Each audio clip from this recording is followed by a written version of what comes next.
अस्सलाम वालेकुम नाज़रीन, आप देख रहे हैं program the review Kamran Yusuf और शहबाज राना के साथ। द रिव्यू में हम पाकिस्तान की मईशत, खारजा अमूर और नेशनल सिक्योरिटी से जुड़े मामलात पर बात करते हैं। ईरान, अमरीका और इसराइल के दरमियान जारी जंग अब 8वें रोज़ में दाखिल हो गई है, बल्कि 8वां रोज़ भी मुकम्मल हो गया है। और एक तरफ तो जो महाज के ऊपर दोनों अतराफ से दावे किए जा रहे हैं, मिसाइल, ड्रोन्स और बाकी जो कार्रवाई की जा रही है, दूसरी तरफ जो सिफारती सतह के ऊपर भी और बाकी ग्लोबल इकॉनमी और ख़ास करके इंटरनेशनल लेवल के ऊपर तेल की कीमतों की बात करें तो उसके हवाले से भी बहुत ज़्यादा डेवलपमेंट्स हो रही हैं। आगे चल के हम ज़रूर बात करेंगे, क्योंकि कल रात गए बिलाखिर जो हमने कल प्रोग्राम में डिस्कस भी किया था वो इनएविटेबल था, जो हुकूमत पाकिस्तान ने तेल की मसनूआत की कीमतों में रिकॉर्ड इजाफा किया है। क्या इतना इजाफा बनता था, उस पर तो बात करेंगे, लेकिन अभी जो आज तक की डेवलपमेंट्स हैं उस पर ज़रूर बात करेंगे। और उसमें 2-3 जो बड़ी डेवलपमेंट्स हुई हैं, एक तो अमरीकी सदर ट्रंप ने ये कहा है कि वो मज़ीद शिद्दत से ईरान के खिलाफ कार्रवाई कर सकते हैं और नए अहदाफ जो हैं उनको निशाना बना सकते हैं। अब ट्रंप बाज़ दफ़ा जो अपने मुतालबात मनवाने के लिए या जो दूसरा फरीक है उस पर दबाव डालने के लिए भी इसके तरह के बयानात देते हैं, लेकिन उससे भी जो बड़ी डेवलपमेंट है शहबाज, वो मेरे ख्याल में पाकिस्तान के कॉन्टेक्स्ट में बड़ी है, क्योंकि कल ये मुलाकात हुई है पाकिस्तान के जो field marshal chief of defence forces Syed Asim Munir और जो सऊदी अरब के वज़ीर दिफा हैं, उनकी मुलाकात हुई है। और उस मुलाकात के बाद मेरे ख्याल में जो सबसे अहम नुक्ता है उस पर डिस्कशन करना बहुत ज़रूरी है। ISPR ने उसमें कहा है और उसमें बताया गया है कि बोथ साइड्स, ये ISPR का स्टेटमेंट है कि both discuss the gravity of the security situation occurring from Iranian drone and missile attacks on the kingdom and joint measures needed to halt within the framework of strategic mutual defense agreement। तो यहाँ पर अगर आप इस statement को देखें तो पाकिस्तान इससे पहले जो भी तनाज़ात होते रहे, ख़ास करके जहाँ पर दो मुसलमान ममालिक इन्वॉल्व हों, तो अपने आप को हमने हमेशा एक न्यूट्रल रखा, कोई साइड नहीं ली। लेकिन अगर इसको आप इंटरप्रेट करें तो यहाँ पर क्लियरली पाकिस्तान जो है वो सऊदी अरब के साथ खड़ा है, जहाँ तक ईरान की तरफ से जो भी ड्रोन और जो मिसाइल हमले हैं वो फायर किए जा रहे हैं। But at the same time I think इसमें इंपॉर्टेंट जो है एक डेलिकेट बैलेंस भी है। जो स्टेटमेंट का अगला हिस्सा है, पाकिस्तान ने उसको ईरान को अपना एक ब्रदर मुल्क करार दिया, उसमें वो ये कह रहे हैं कि both sides expressed hope and desire that brotherly country Iran would manifest prudence and sagacity to avoid any miscalculation and strengthen the hands of friendly countries seeking peaceful settlement of the crisis। इसमें दो चीज़ें सामने हो रही हैं। एक तो पाकिस्तान ने ईरान को अपना ब्रदर मुल्क कहा है, ज़ाहिर है कि हमारे पड़ोसी मुल्क है, और दूसरा जो फ्रेंडली कंट्रीज़ का जिक्र किया गया है कि इसका मतलब है कि जो फ्रेंडली कंट्रीज़, पाकिस्तान तो उसमें शामिल है, और भी बहुत से मुल्क हैं जो इस वक्त कोशिश कर रहे हैं कि एक डी एस्केलेशन होनी चाहिए। कामरान, ये जो इस दफ़ा जो स्टेटमेंट है, आप कह रहे थे पाकिस्तान ने इससे पहले कभी मुदाखलत की जो है वो इस तरह की उनकी डिज़ाइन नहीं रही, अब ये कंपल्शन बन गई है पाकिस्तान के लिए। जो 4 माह पहले एक म्यूचुअल डिफेंस एग्रीमेंट साइन हुआ था, उसके बाद पाकिस्तान के पास ये चॉइस नहीं थी कि वो इसके ऊपर कोई पोजीशन ना ले। ये तब तक ही पाकिस्तान की पोजीशन न्यूट्रल हो सकती थी जब तक सऊदी अरब से ये रिक्वेस्ट पाकिस्तान को ना आए कि जो म्यूचुअल डिफेंस एग्रीमेंट है उसके तहत जो पाकिस्तान की एक ऑब्लिगेशन है सऊदी अरेबियन टेरिटरी को डिफेंड करना, उसको वो मीट करे। और वो जैसा आपने कहा कि कल की जो मुलाकात हुई, जो बहुत ही एक अहम मीटिंग थी, उसके बाद ये जो एक स्टेटमेंट आया, उसके बाद उनके मिनिस्टर की तरफ से एक ट्वीट भी आया जिसमें उन्होंने वो तस्वीर भी उन्होंने एक्स प्लेटफॉर्म के ऊपर शेयर की। तो ये सारी चीज़ उस तरफ इंडिकेट कर रही थी। लेकिन इसमें जो एक चीज़ अच्छी है बजाय इसके कि इस स्टेटमेंट आने के बाद टेंशन जो है वो, लेकिन उससे पहले आई थिंक तो एक वजाहत भी बहुत ज़रूरी है कि ये अभी जो डिस्कशन हो रही है, मेरी भी जो मुख्तलिफ ज़राए से बात हुई, इसका हरगिज़ ये मतलब नहीं है कि शायद पाकिस्तान इमीडिएटली को फिजिकली ऐसा कोई काम करने जा रहा है। अभी इसका मतलब है कि दोनों जो फरीकैन हैं वो एक्सप्लोर कर रहे हैं कि किस तरीके से इसको रोका जा सकता है। उसकी एक इंटरप्रिटेशन ये भी है कि पाकिस्तान सिफारती ज़रिए से, यानी कि ईरान को ये कह सकता है कि आप, एक तो है ना कि अगर ईरान की तरफ से कोई मिसाइल फायर होते हैं या ड्रोन होते हैं तो उसको रोकने के लिए जो भी पाकिस्तान के पास डिफेंस कैपेबिलिटीज़ हैं उनकी वो मदद करे, या उसमें पाकिस्तान उनको क्या बेस्ट एडवाइस दे सकता है। मकसद यहाँ पर सऊदी अरब को जो सिक्योरिटी और सलामती को खदशा है उसको न्यूट्रलाइज करना है। उसका दूसरा पहलू जो है वो ये भी हो सकता है कि आप अपने जो डिप्लोमेटिक चैनल्स हैं उनको एक्सप्लोर करते हुए अगर ईरान से ही और ईरान को कन्विंस कर लेते हैं वो ऐसी कार्रवाई नहीं करता, तो फिर उस जो डिफेंस पैक्ट है उस तरह से ऑपरेशनल करने की जरूरत भी नहीं है। इसमें एक और चीज भी बहुत जरूरी है कि ये डिफेंस एग्रीमेंट जब सितंबर में हुआ था उसकी तफसीलात अभी तक सामने नहीं आई, और ये हमें नहीं पता कि जब हमने ये एग्री किया है कि क्या उसमें अगर कोई फर्ज करें सऊदी बेसिस हैं सऊदी अरब के अंदर, तो अमेरिकन बेसिस सऊदी अरब के अंदर हैं, तो क्या अगर अमेरिकन बेसिस से कोई हमला होता है किसी और मुल्क के ऊपर और जवाबन वो मुल्क सऊदी अमेरिकन बेसिस के ऊपर हमला करता है, क्या उस सूरत में भी ये डिफेंस जो एग्रीमेंट है इन्वोक होता है? ये हमें पता नहीं है। ये बहुत ही क्रिटिकल पॉइंट है जिसकी तरफ आप इशारा कर रहे हो। यही इस वक्त ईरान की भी पोजीशन है। ईरान अगर हमले कर भी रहा है इन ममालिक के ऊपर, तो वो आगे से उसकी ईरान की भी ये स्टेटमेंट है कि हमारे ब्रदरली मुस्लिम कंट्रीज हैं, हमारा इनके साथ कोई झगड़ा नहीं है, हम इनकी टेरिटरीज के ऊपर अटैक ही नहीं कर रहे, हम तो अमेरिकन बेसिस जो इन टेरिटरीज के अंदर है उनके ऊपर अटैक कर रहे हैं। तो ये तो एक ईरान की पोजीशन भी एग्जैक्टली इसी तरीके से है। लेकिन अगर ये जो स्टेटमेंट है ना, इसको अगर आप इस कॉन्टेक्स्ट में देखें, जो एक स्टेटमेंट सऊदी अरेबिया की तरफ से भी आई है उसके ऊपर सोशल मीडिया प्लेटफॉर्म के ऊपर, ये both sides express hope and desire that brotherly country Iran would manifest prudence and sagacity to avoid any miscalculation and strengthen the hands of friendly countries. अब यहाँ पे वो जो बात कर रहे हैं ना कि to avoid any miscalculation, ये एक क्लियर एक मैसेज है। डिप्लोमेटिक लैंग्वेज में इसी तरीके से ही मैसेजिंग होती है। आप स्टेट नहीं कहते कि हम आपके ऊपर अटैक करने जा रहे हैं, खासतौर पर जब इस किस्म के जो रिलेशन होते हैं। तो ये जो मिसकैलकुलेशन की बात हो रही है कि हो सकता है एक अजम्पशन वहाँ पे, अगर मैं और आप हम लेमैन के तौर पर बात कर रहे हैं, तो जब हाईएस्ट लेवल पे भी ये बात हुई होगी, हम पॉसिबली हम इसको अज्यूम ही कर रहे हैं, हमें नहीं पता कि क्या जो अटैक ऑन जो है American base in Saudi Arabia और in UAE for that matter, क्या वो कॉन्स्ट्रू करते हैं कि इस तरीके से कि जी अटैक वो जो है सऊदी अरेबिया यूएई के ऊपर हुआ, तो वो ये एक डिबेटेबल चीज है। बट ये मिसकैलकुलेशन वाला इसी कॉन्टेक्स्ट में भी ये बात हो सकती है। सिर्फ वहां पे अमेरिकन जो बेसिस है उनके ऊपर तो नहीं, इवन के जो ऑयल फैसिलिटीज हैं अरामको के ऊपर भी ड्रोन और मिसाइल मारे गए हैं। क्लैरिफिकेशन आई है ईरान ने कहा कि हमने ईरान तो ये कह रहा है कि वो हमने नहीं किए, बट स्टिल जो सऊदी हुकाम है वो ये कह रहे हैं। अब इसमें जो आप बात करें ना मिसकैलकुलेशन वाली, अभी तक जो गल्फ कंट्रीज हैं और खास करके सऊदी अरब भी, वो अमेरिका हो या खुद उनका जो भी डिफेंस सिस्टम है वो इंटरसेप्ट कर रहे हैं। यानी कि बराह रास्त ऐसा नहीं है कि ईरान के इन हमलों के जवाब में ये ममालिक बराह रास्त इन्वॉल्व हुए हैं और उन्होंने ईरान के इंटरेस्ट को नुकसान पहुंचाया उस तरीके से। तो ये जो मैसेजिंग है शायद इसीलिए कि इन हालात को उस तरफ ना लेके जाएं कि जहां पर इन गल्फ कंट्रीज को अभी अमेरिका या इजराइल तो हमले कर ही रहा है, ये ना हो कि फिर इन मुल्कों को भी मजबूरन उसमें शामिल होना पड़े। अब यहां पर जो पाकिस्तान एक रोल प्ले कर रहा है, जो मुझे इसहाक डार साहब की कल भी ईरान के वज़ीर ख़ारजा से बात हुई थी, आज उनकी यूएई के जो वज़ीर ख़ारजा हैं उनके साथ बात हुई है, इससे पहले भी जो मुख्तलिफ रीजन के फॉरेन मिनिस्टर्स हैं उनके साथ राब्ते में हैं।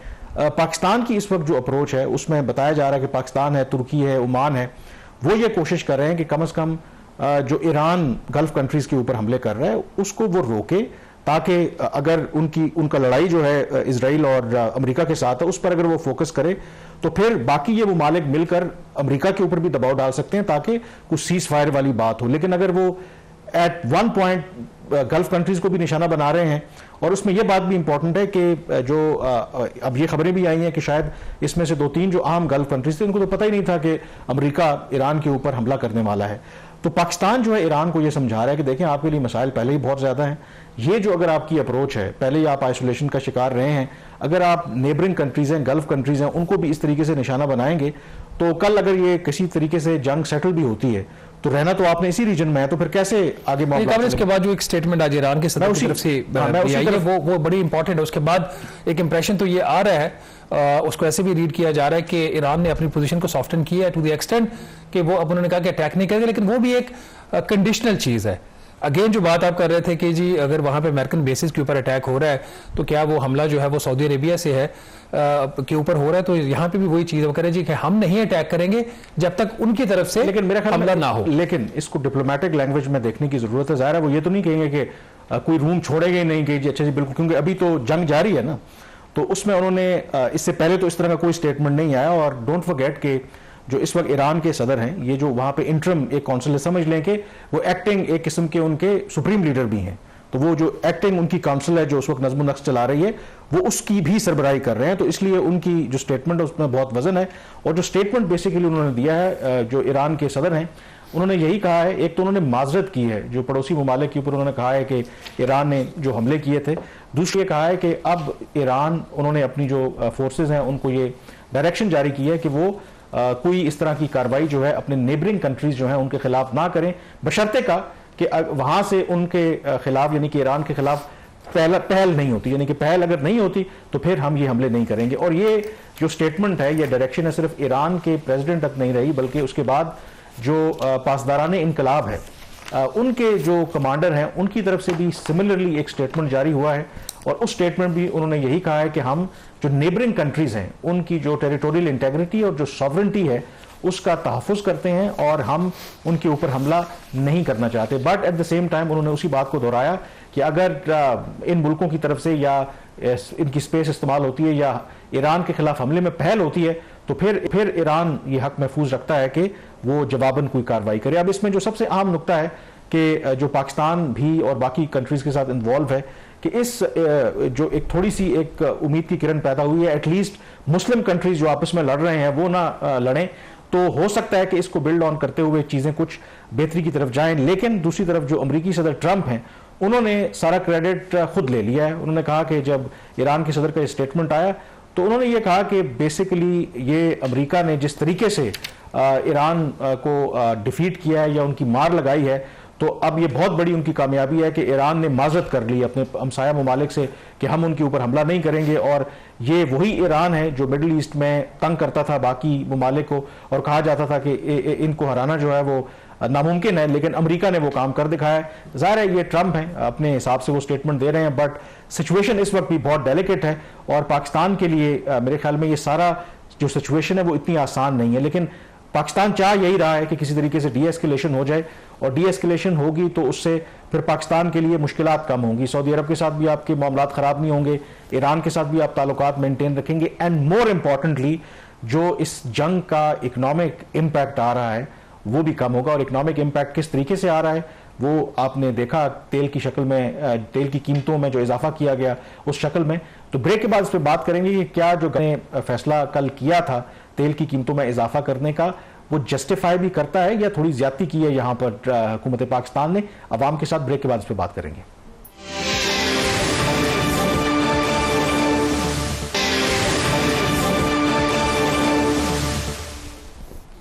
जी, ब्रेक के बाद एक दफ़ा फिर आपको खुशामदीद कहते हैं। जो ईरान के पासदाराने इनकलाब हैं उन्होंने आज एक तस्वीर जारी की और उस तस्वीर में देखा जा सकता है कि जो स्ट्रेट ऑफ हॉर्मुज़ है वहाँ पर एक जो जहाज़ है जो तेल लेके जा रहा था उसको जलता दिखाया गया है क्योंकि उसको उन्होंने निशाना बनाया है। और उस पर पासदाराने इनकलाब ने कहा है कि ये वो तमाम ममालिक जो अमेरिका के हिमायती हैं और जो हमारे ऊपर हमला कर रहे हैं, स्ट्रेट ऑफ हॉर्मुज़ से उनको तिजारत की इजाज़त नहीं होगी, वो बेशक तेल की तिजारत हो या बाकी गुड्स हों। तो ये जो एक इमेज था दैट शोज़, और मेरे ख्याल में ये पहला इंस्टेंस है जब ईरान ने स्ट्रेट ऑफ हॉर्मुज़ को बंद किया और धमकी लगाई थी कि अगर कोई भी वहाँ से शिप गुजरेगा तो उसको वो निशाना बनाएंगे। तो ये पहला मौका है कि जब उन्होंने उसको निशाना बनाया है। और ऑलरेडी उससे पहले ही आपको पता है कि स्ट्रेट ऑफ हॉर्मुज़ बंद होने की वजह से जो तेल की सप्लाई में एक तो जो रुकावट आ रही है और दूसरा इस जंग की वजह से जो इंटरनेशनल मार्केट में तेल की कीमतें आसमान से बातें कर रही हैं, तो उसका जो खमियाजा है वो ममालिक जहाँ पर तेल प्रोड्यूस नहीं होता उनको बर्दाश्त करना पड़ेगा। और कल बिलाखिर हुकूमत ने वो आप कह सकते हैं, कुछ लोग तो कहते हैं कि वो हमारे जो कि पेट्रोल का बम गिरा दिया है, वैसे तो बम हर तरफ गिर ही रहे हैं। बट मेन चीज़ ये है, कल भी हम डिस्कस कर, इजाफा तो नागुज़ीर था, बट क्या ये जो इजाफा किया गया है क्या इतना इजाफा करना नागुज़ीर था? कामरान कल से ये खबर चल रही है, बल्कि हमने कल प्रोग्राम भी इस पर डिस्कस किया, पिछले हफ्ता हम ये पूरा स्टोरीज भी करते रहे। हम कुछ ऐसे हकाइक आवाम के सामने रखेंगे जिससे ये बात साबित होगी कि जो इजाफा बनता था उतना इजाफा हुकूमत ने उससे कहीं ज़्यादा किया। ख़ासतौर पर जो सारिफ पेट्रोलियम मसनूआत के पेट्रोल के उनके लिए हुकूमत ने ज़्यादती की है। इस वक्त जो चीज़ें रिक्वायर्ड थी गवर्नमेंट वाली साइड से, दो चीज़ें बुनियादी तौर पर हुकूमत को करना थी। एक तो ये कि एक प्राइस का सिग्नल देना था कि आलमी मंडी में जो कीमतें बढ़ रही हैं उसकी वजह से हमें कीमतें बढ़ानी पड़ेंगी। क्या वो सारी कीमतें एक ही दिन में बढ़ा देनी थी या फिर उसको स्टैगर करना था, जो वज़ीर-ए-आज़म साहब की भी ख्वाहिश थी। एक तो ये चीज़ थी, हुकूमत ये फैसला सही नहीं कर पाई, वन गो में गई और वन गो में भी जो अभी आलमी मंडी में कुछ चीज़ों की कीमतें बढ़ी नहीं उससे भी ज़्यादा आपने बढ़ा दी। दूसरी चीज़, ये सब कुछ करने से पहले आम आवाम को उसके ऊपर इजाफी बोझ डालने से पहले हुकूमत ने कुछ अपने इकदाम करने थे। वो अपने इकदाम हुकूमत ने आज तक नहीं किए। पहले बात कर लेते हैं अदाद शुमार की, वो नंबर्स जिसमें जो ये बात साबित करेगा हुकूमत ने जो इंक्रीज किया है वो आलमी मंडी में जो इंक्रीज है वो ज्यादा। नाज़रीन, ये अदाद-ओ-शुमार हुकूमत के अपने हैं, ये जो नंबर है ये सब कुछ बताते हैं। 1 मार्च को जंग शुरू होने के 2 दिन बाद या 1 दिन बाद जब हुकूमत ने उस वक्त प्राइस डिटरमिन की थी, बल्कि उस वक्त 28 फरवरी को ही जो वो हमला हो गया था, तो उस वक्त जो एवरेज प्लाट्स की कीमत पेट्रोल की थी, इसमें कस्टम ड्यूटी और उसकी जो फ्रेट कॉस्ट शामिल करके 153 रुपए 50 पैसे फी लीटर बनती थी।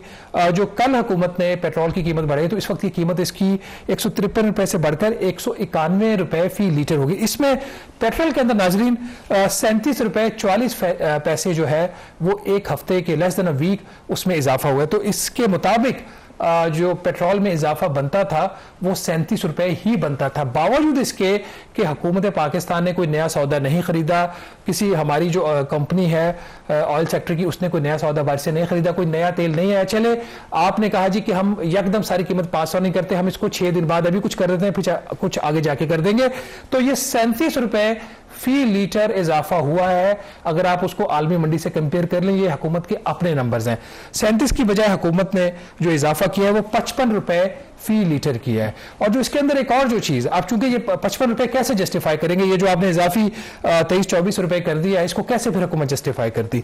हुकूमत ने यह किया कि आप, मैं, हम सब लोग जो एक पेट्रोलियम लेवी हमसे एक जबरदस्ती ली जाती है हर लीटर पेट्रोल के ऊपर, वो इस वक्त ली जा रही थी 84 रुपए 40 पैसे फी लीटर। कल उसको पाकिस्तान की तारीख में पहली दफा वजीर आजम शहबाज शरीफ साहब की हुकूमत ने बढ़ाकर 106 रुपए फी लीटर के करीब कर दिया है। उसमें इतना इजाफा कि आप देख सकते हैं इसमें 23 से 24 रुपया इजाफी एक कर दिया गया। अब किया क्या गया यहाँ पे हुकूमत ने कहा जी कि ये जो पेट्रोल है इसकी कंजम्पशन जो है वो उसको डिस्करेज भी करना है, और फिर हमने सब्सिडाइज करना है कि इसको जो पब्लिक ट्रांसपोर्ट में और बाकी भी जो डीजल इस्तेमाल होता है। तो डीजल की कामरान अगर कीमत आप देखिए, आलमी मंडी में जो डीजल की कीमत थी पिछले 6 दिन में वो 180 रुपए से बढ़कर 258 रुपए फी लीटर पे गई। 78 रुपए फी लीटर डीजल की कीमत में इजाफा हुआ। हुकूमत ने डीजल की कीमत में 78 रुपए फी लीटर इजाफा नहीं किया, 55 रुपए फी लीटर कर दिया।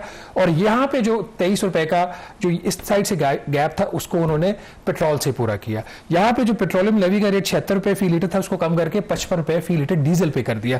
अब सवाल यहां पे 2-3 पैदा होते हैं। पहला सवाल यह पैदा होता है कि क्या पेट्रोल जो पाकिस्तान में इस्तेमाल करने वाला वो सारा वो तबका है कि जो अफोर्ड कर सकता है? क्या हुकूमत पाकिस्तान को यह पता है, और मेरा ख्याल पता तो होना चाहिए, आखिरकार ये हल्कों में इलेक्शन तो लड़ते हैं, जीते या हारे वो तो बात की बात, हल्कों में तो जाते हैं ये।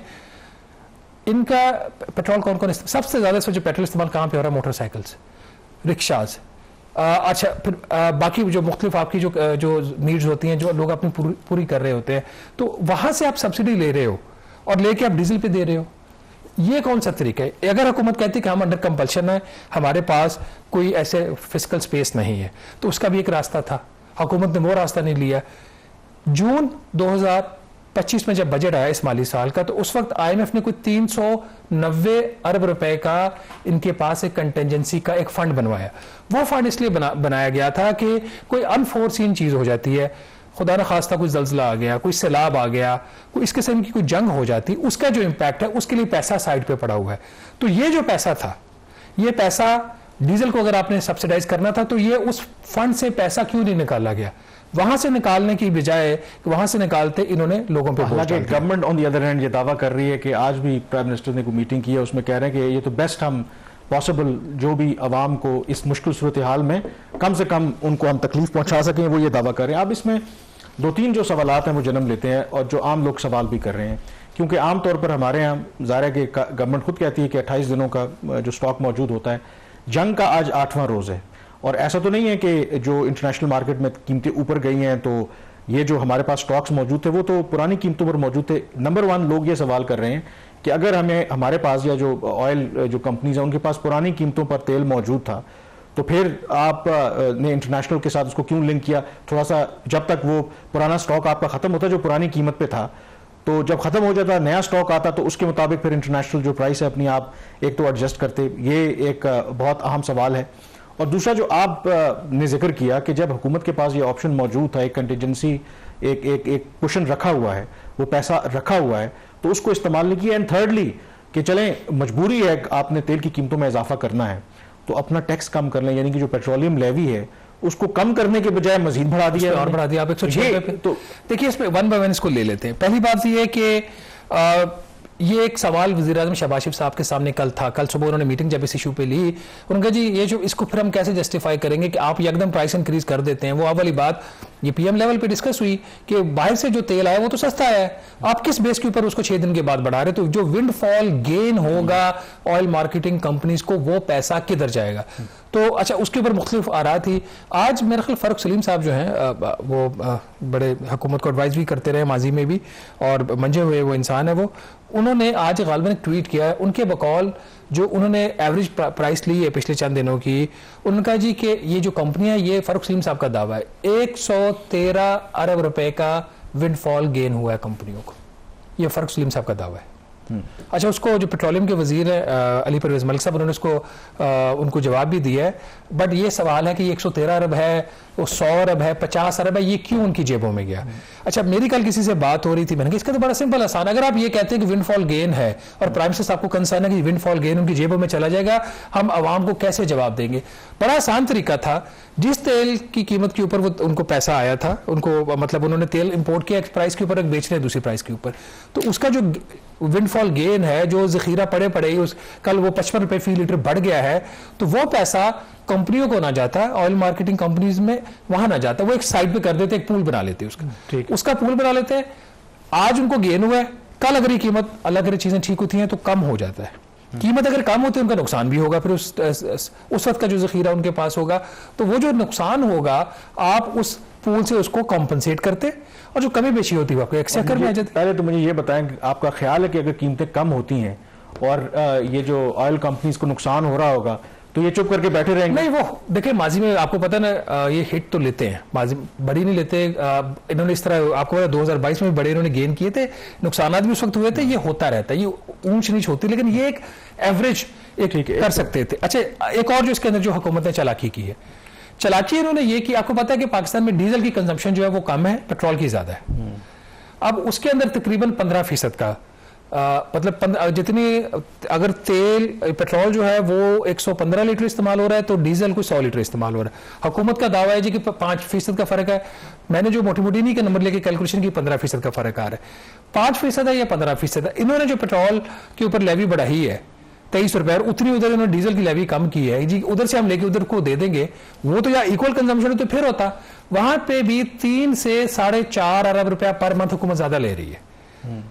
मतलब लोगों की जेब से आपने एक पैसा निकाला 23 रुपए फी लीटर इजाफी इस मद में, पेट्रोलियम लेवी की मद में, वो आपने आगे नहीं दिया, उधर दे दिया, डीजल में डाल दिया, और उसके अंदर भी आप 23 के बजाय आप उसको 20 कर देते, वो जो 3 रुपए में भी होता है, 2 रुपए होता है, व्हाटएवर, वो तो लोगों की जेबों से ना निकालते। तो ये एक इनसेंसिटिविटी है गवर्नमेंट की। दूसरा इसके अंदर जो पॉइंट है और वो ये है कि कंजर्वेशन के जो मेजर्स हैं कि जी हमने कुछ खुद भी करना, कभी इन्होंने अपने ऊपर कुछ छुरी चलाई है? बिल्कुल। कल जो मीटिंग थी उसमें एक प्रपोजल ये भी था कि जो गवर्नमेंट के जो फ्यूल अलाउंसेज है उसको कम कर दे, वो क्यों नहीं किए गए? आज अगर प्राइम मिनिस्टर ऑफिस से प्रेस रिलीज आती है कि वजीर आजम ने 48 घंटे दिए हैं कि जी वो मेजर्स जो है कंजर्वेशन के वो आप तय करें, उसके बाद हम उसको अनाउंस करेंगे, तो आप 48 घंटे इधर भी सबर कर लेते। अगर आप 48 घंटे नहीं सबर कर सकते थे तो आप काम बेहतर कर लेते। वो जो ब्यूरोक्रेट्स हैं जिनको अभी आपने नई गाड़ियां 1800 सीसी की लेके दी हैं, वो जो ब्यूरोक्रेट्स हैं जिनके घर भी उनको आपने लेके पोस्ट सेक्टर्स में दिए हैं, वो ब्यूरोक्रेट थोड़ा सा बेहतर काम कर लेते। और सबसे इंपॉर्टेंट बात है कि बारिंग मुझे लगता है कि कुछ जो ज़ाहिर सिक्योरिटी की जरूरत होती है आपकी, आम जो वजीर हैं उनके साथ 10-10 गाड़ियों का जो स्क्वाड चल रहा है, और वो जो पेट्रोल खींचने वाली हैं, मतलब है ना वो सरकारी गाड़ियां, तो एक बल्कि मेरा तो ये ख्याल है कि जो गाड़ी में है, एक गाड़ी में 4 लोग आ जाते हैं ना, ये तमाम जो गुजरा है गवर्नमेंट को पाबंद करना चाहिए कि आप एक गाड़ी इस्तेमाल करें उसमें 4 वजीर इस्तेमाल करें। आज उसके ये फेडरल गवर्नमेंट वज़ीर शहबाज शरीफ साहब की हुकूमत तो ये काम नहीं कर सकी। खैबर पख्तूनख्वा की गवर्नमेंट ने, उसके फाइनेंस डिपार्टमेंट ने, उन्होंने एनर्जी कंजर्वेशन मेजर्स आज नोटिफाई कर दी हैं। मतलब शहबाज शरीफ साहब की हुकूमत पीछे रह गई है। पीटीआई की जो खैबर पख्तूनख्वा की गवर्नमेंट है, उन्होंने वो मेजर्स, उन्होंने कोई 7 मेजर्स सिर्फ फाइनेंस डिपार्टमेंट ने उन्होंने उसमें ये भी है, पूलिंग वाली बात भी है। लेकिन एक मसला है कामरान, हमारा बाबू ग्रेड 22 का जो 2022 की गाड़ी पे बैठता नहीं है, 2026 की गाड़ी लेता है, वो पूलिंग करेगा, वो किसी और अफसर के साथ बैठ के आएगा, उसके पसीने की बू उसको खराब कर देगी दिमाग उसका। अवाम से जिस तरीके से ये उनका खून निचोड़ रहे हैं तो उसका भी इनको कोई हक नहीं बनता। अगर वो नहीं कर सकते तो फिर ठीक है, फिर सारों को फैसिलिटी होनी चाहिए। ये एक ऐसा एक बर्निंग इशू है जिसके ऊपर बात होगी। हम कोशिश करेंगे हुकूमत कम से कम कुछ तो अपने ऊपर कटौती करे, कोई नाम की ऑस्टेरिटी कर ले। ये दो जो प्राइसेस है उसके ऊपर बहुत ज्यादा बात हुई है, ब्रेक पे जा रहे हैं क्विकली। सिर्फ हाई स्पीड डीजल और पेट्रोल की कीमत में कल नाज़िल इजाफा नहीं हो, ये तो वो थी जो गवर्नमेंट अनाउंस की है। जो मट्टी का तेल है जो हर जगह इस्तेमाल होता है, मट्टी के तेल की कीमत में सबसे ज्यादा 131 रुपए फी लीटर का इजाफा किया गया, जिसकी कोई अनाउंसमेंट नहीं हुई। 188 रुपए फी लीटर पहले प्राइस थी मट्टी के तेल की, अब जो उसकी कीमत कर दी हुकूमत ने 319 रुपए फी लीटर। और जो लाइट डीजल ऑयल है वो पहले 168 रुपए का था, उसकी कीमत 235 रुपए कर दी गई है। बहरहाल ये सूरत हाल है। इसमें जो हुकूमत को प्राइस इंक्रीज करनी थी 2 दिन पहले कर ली, 2 दिन बाद में कर ली, चलें समझ आती है। लेकिन ये एक इंतहाई ज्यादती थी हुकूमत की कि पेट्रोल की कीमत में जो 23 रुपए इजाफा किया। यहाँ पे छोटी ब्रेक लेंगे और ब्रेक के बाद जब वापस आएंगे तो बात करेंगे हुकूमत कितनी एफिशिएंट है, कहां पे वो सब्सिडीज जो बचा सकती थी उसने नहीं बचाई और क्यों IMF उसके ऊपर एतराज कर रहे हैं। इस पर बात करेंगे छोटी सी ब्रेक के बाद।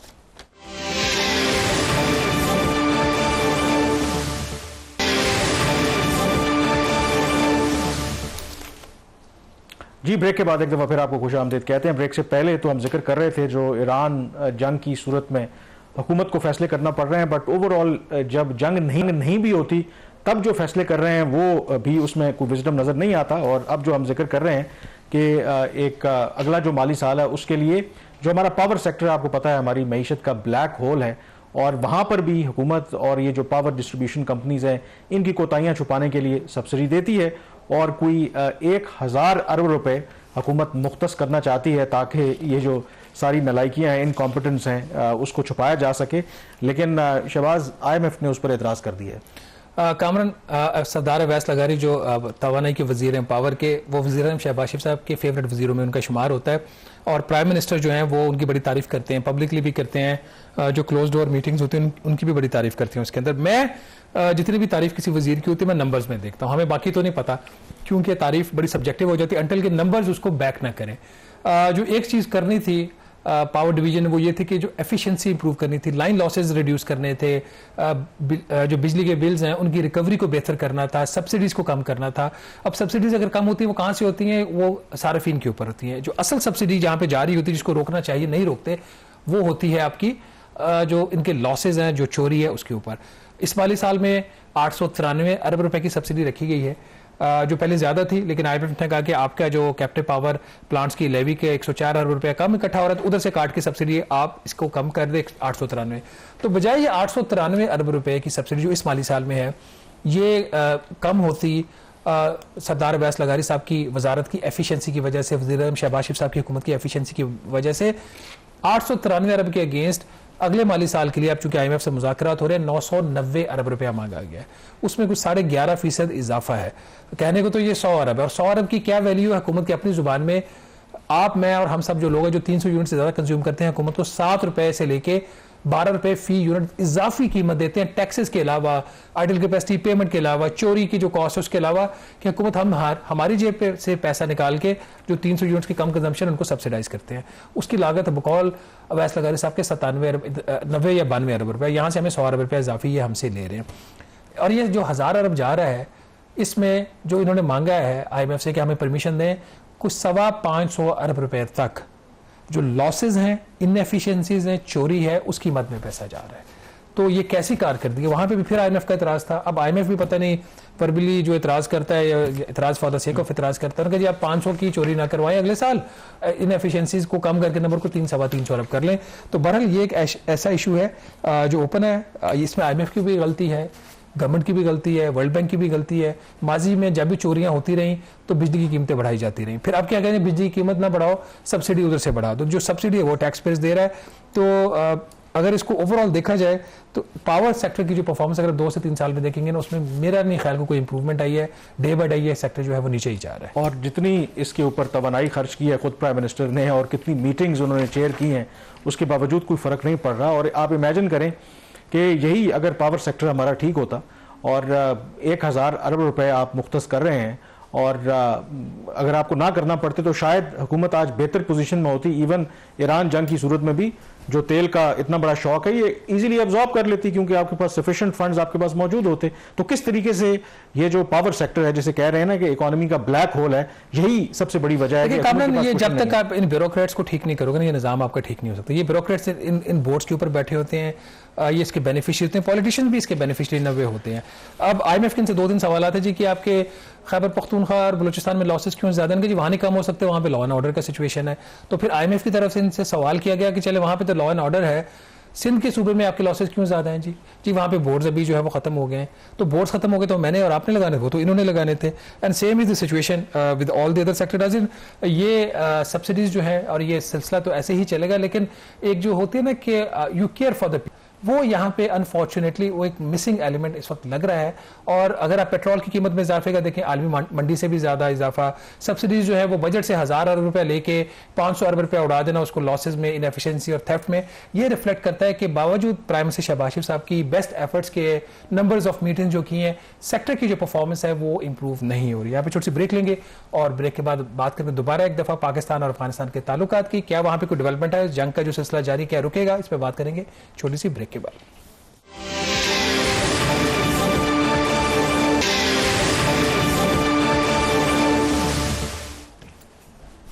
जी, ब्रेक के बाद एक दफ़ा फिर आपको खुश आमदीद कहते हैं। ईरान जंग की वजह से जो पाकिस्तान और अफगानिस्तान के ताल्लुकात और जो कशीदगी पिछले 2 हफ्तों से जारी है वो ज़रा ओवरशैडो हो गई थी, लेकिन ईरान और अमेरिका और इसराइल की भले जंग हो रही हो, पाकिस्तान और अफगानिस्तान के दरमियान इस वक्त जो कशीदगी वो अपनी जगह पर बरकरार है।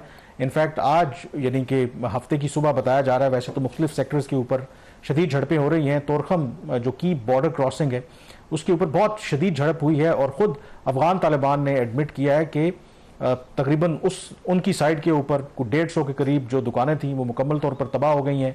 वो ये दावा कर रहे हैं और करोड़ों रुपए का उनका ये कहना है कि नुकसान हुआ। ये सिर्फ एक झलक है जो इस वक्त पाकिस्तान और अफगानिस्तान के दरमियान जो ताल्लुकात हैं या पिछले कुछ अरसे से जो कशीदगी बढ़ रही है वो अब नज़र आ रही है। ओवरऑल पाकिस्तान ये कहता है, ये जंग नहीं कहता पाकिस्तान से, पाकिस्तान का ये कहना है कि ये हम एक काउंटर टेररिज्म का ऑपरेशन कर रहे हैं, क्योंकि अफगानिस्तान में कोई लेजिटिमेट हुकूमत तो है नहीं और जो इस वक्त तालिबान रजीम है उनको हमने कई मौके दिए कि वो पाकिस्तान के जो जेन्युइन सिक्योरिटी कंसर्न्स हैं उनको एड्रेस करें, लेकिन वो कंसर्न्स उन्होंने एड्रेस नहीं किए और मजबूरन अब पाकिस्तान को ये कार्रवाई करना पड़ रही है। इस हवाले से शहबाज कुछ रोज पहले ही एक चीज before you move on, Khawaja Asif जो वज़ीर दिफा इसको ओपन वॉर कह चुके हैं।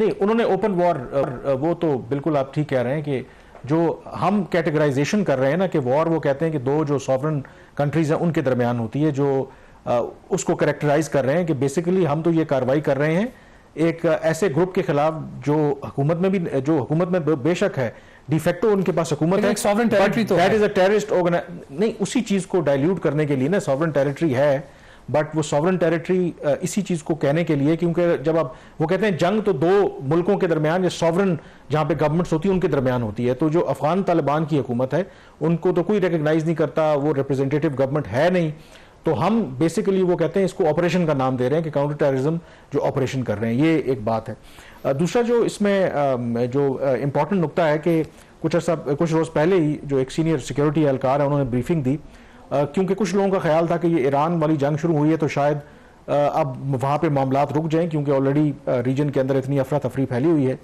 लेकिन उन्होंने वाजे किया कि नहीं, ये जो ऑपरेशन है या पाकिस्तान जो अपनी कार्रवाई है इसमें बिल्कुल नहीं रोकेगा। और जो सबसे इंपॉर्टेंट बात है, उन्होंने कहा कि हम कोई जल्दी नहीं है, हमें वी आर नॉट इन अ हरी, और ये जो कार्रवाइयाँ हम कर रहे हैं ये जारी रहेंगी टिल द टाइम हमारे जो ऑब्जेक्टिव्स अचीव हो जाएंगे। और जो ऑब्जेक्टिव्स ये हैं कि जो अफगान तालिबान की हुकूमत है वो क्लियरली रिनाउंस करे, अपना कता जो ताल्लुक है वो तोड़े इन दहशतगर्द ग्रुपों के साथ, एक क्लियर चॉइस ले, अगर नहीं करेगी तो फिर पाकिस्तान के पास जो भी मीन्स और ऑप्शंस हैं उनको पाकिस्तान एक्सरसाइज करेगा। और इस वक्त जो पाकिस्तान की अप्रोच है, यानी कि वहाँ पर पिछले 8-9 दिनों के अंदर इवन बगराम जो एयर बेस है, जब अमेरिका यहाँ पर था सबसे बड़ी फैसिलिटी थी, उस तक को पाकिस्तान ने बॉम्ब किया है। हिकमत अमली पाकिस्तान की ये है कि जो अफगान तालिबान TTP को सपोर्ट करते हैं तो उनकी कॉस्ट को इंक्रीज किया जाए। मेरे ख्याल में जो हिकमत अमली यही है कि इतना उनके ऊपर दबाव डाला जाए और इतना उनको नुकसान पहुंचाया जाए कि या तो वो खुद ही कोलैप्स कर जाएं या फिर they come to the negotiating table and finally realize that they need to change जो अफगान क़यादत है उसके हवाले से पाकिस्तानी अथॉरिटीज का क्या मौक़िफ़ है कि क्या उनको भी वो टेक ऑन कर सकते हैं? ये बिल्कुल सवाल हुआ कि क्या अब हम जब कोई तफरीक कर नहीं रहे अफगान तालिबान और TTP के दरमियान, तो क्या जो अफगान तालिबान की क़यादत है क्या वो लेजिटिमेट टारगेट है? तो उस पर जो सीनियर एहलकार थे उनका ये कहना था कि बिल्कुल अगर हमारे पास एक्शनेबल इंटेलिजेंस अवेलेबल होगी तो वी डेफिनेटली। इसका क्या मतलब, क्या उनकी जो प्रेजेंस है किस जगह पर उनकी लोकेशन है उसकी इंटेलिजेंस या उनका इन्वॉल्वमेंट? एक्शनेबल इंटेलिजेंस का मतलब है कि उनकी प्रेजेंस जो उनके वेयर अबाउट्स जो है, ज़ाहिर है अब ये क्या इसका मतलब यह है कि जो अफगान की आदत है वो इस वक्त हाइड में? नहीं, ऑफ कोर्स। आपका क्या ख्याल है कि जो हैबतुल्लाह खुनज़ादा उनकी सिक्योरिटी तो अदरवाइज भी उनको इंटरनल भी बहुत से खतरात हैं, ऐसा तो नॉन तो उनकी जो वेयर अबाउट्स नहीं है, तो इसलिए जो पाकिस्तान मेरे ख्याल में वो तो एक डिप्लोमेटिक उन्होंने जवाब भी दिया है। कुछ लोगों का ख्याल है कि ये बहुत ज़्यादा चीज़ें एस्केलेट हो जाएंगी, बट उस स्टेटमेंट का मकसद मेरे ख्याल में अफगान तालिबान के ऊपर दबाव भी डालना है। और आज इस सिलसिले में जो जब से ये दोनों मुल्कों के दरमियान कशीदगी बढ़ रही है, तो जो अफगान तालिबान के वज़ीर दिफा हैं मुल्ला याकूब, उनकी तरफ से स्टेटमेंट सामने आया। एक तो उन्होंने कहा कि वो और जो अफगानिस्तान है वो पाकिस्तान के साथ जंग नहीं, लेकिन साथ ही उन्होंने ये कहा कि अगर पाकिस्तान काबुल पर हमला करेगा तो हम इस्लामाबाद पे हमला करेंगे। अब बहुत अहम सवाल है कि चलें पाकिस्तान के पास तो फ़िज़ाई ताकत भी है, ड्रोन्स भी हैं, मिसाइल्स भी हैं, हम तो काबुल पे कंधार पे हमला कर सकते हैं। अफगान तालिबान के पास तो ऐसी कोई ताकत नहीं है। तो उस पर जो इंटरप्रिटेशन है वो ये है कि शायद इनडायरेक्टली जो तालिबान के वज़ीर दिफा हैं वो ये धमकी दे रहे हैं कि हम through different proxy groups like TTP और इस तरह के जो ग्रुप्स हैं उनके ज़रिए हम पाकिस्तान, इस्लामाबाद जैसे शहरों में दहशतगर्दी के वाक़यात करवा सकते हैं, जिससे अगेन इस बात को तक़वियत मिलती है कि अफगान तालिबान और TTP का आपस में ये गठजोड़ है। एक कॉम्प्लिकेटेड सिचुएशन है क्योंकि हाल ही में एक पाकिस्तान के जो साबिक सफ़ीर रहे हैं अफगानिस्तान में, उन्होंने तो ये कहा है कि हमें कोई बातचीत के जरिए रास्ता निकालना पड़ेगा, क्योंकि पाकिस्तान और अफगानिस्तान ये जो जंग की सूरत हाल है ये दोनों के लिए विन विन सिचुएशन नहीं है। ये एक उनका व्यू है, but overall I think Pakistan के जो फैसला साज हैं उनका ये ख्याल है कि हमने जो पॉलिसी अपनी अपना रखी है वो बिल्कुल ठीक है और अफगान तालिबान के साथ हमें कोई रियायत जो है वो नहीं बरतनी चाहिए। प्रोग्राम द रिव्यू से इतना ही। कामरान यूसुफ और शहबाज राना को इजाज़त दीजिए। अल्लाह हाफिज़।